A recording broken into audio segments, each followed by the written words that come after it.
এই বিধবা, এখানে কেন এসেছিস? তোকে কে ঢুকতে দিয়েছে? দূর হ, তোর ছোঁয়ায় মন্দির অপবিত্র হবে।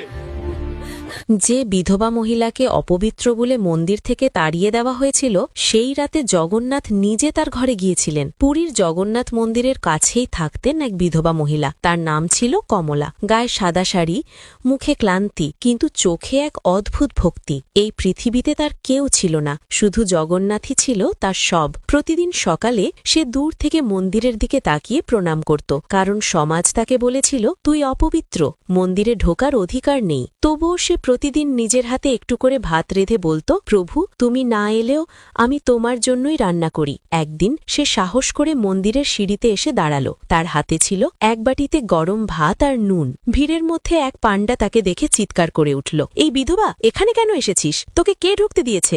সবাই তাকে অপমান করতে লাগল। দূর হ, তোর ছোঁয়ায় মন্দির অপবিত্র হবে। কমলা কিছু বলল না, তার চোখে জল ভরে উঠল। সে শুধু ধীরে বলল, প্রভু, আমি সত্যিই অযোগ্য। তারপর সে কাঁদতে কাঁদতে ফিরে গেল নিজের ছোট কুঁড়ে ঘরে। সেই রাতে সে না খেয়েই শুয়ে পড়ল, চোখ দিয়ে জল গড়িয়ে পড়ছিল। প্রভু, তুমি কি আমাকে একবারও গ্রহণ করবে না? হঠাৎ মাঝরাতে দরজায় কড়া নাড়ার শব্দ। কমলা ভয়ে দরজা খুলল, দেখল এক ছোট বালক দাঁড়িয়ে আছে, চোখে অদ্ভুত হাসি। সে বলল, মা, আমি খুব ক্ষুধার্ত। কমলা অবাক, আমার কাছে তো কিছু নেই। বালক মৃদু হেসে বলল, আজ তুমি যে ভাত মন্দিরে দিতে চেয়েছিলে, সেটাই তো আছে। কমলা কাঁপতে কাঁপতে ভাত এনে তাকে খেতে দিল।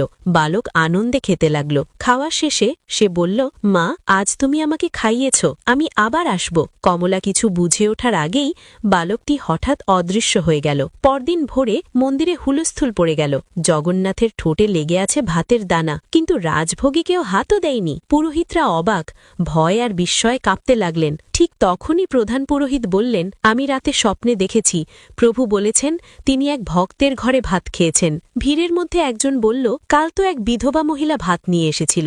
সবাই একে অন্যের দিকে তাকালো। পুরোহিতদের বুক কেঁপে উঠল। চলো, সেই ভক্তকে খুঁজে বের করতে হবে। তারা দৌড়ে পৌঁছালো কমলার কুঁড়ে ঘরে। দরজা খোলা। ভেতরে গিয়ে তারা স্তব্ধ হয়ে গেল। কমলা নিথর হয়ে পড়ে আছে, কিন্তু তার মুখে এক অপূর্ব শান্তির হাসি, যেন সে তার প্রভুকে পেয়েছে। এই গল্প আমাদের শেখায়, সমাজ যাকে অপবিত্র বলে দূরে ঠেলে দেয়, ভগবান তাকেই সবচেয়ে কাছে টেনে নেন, কারণ ভক্তি কখনো অপবিত্র হয় না। জয় জগন্নাথ।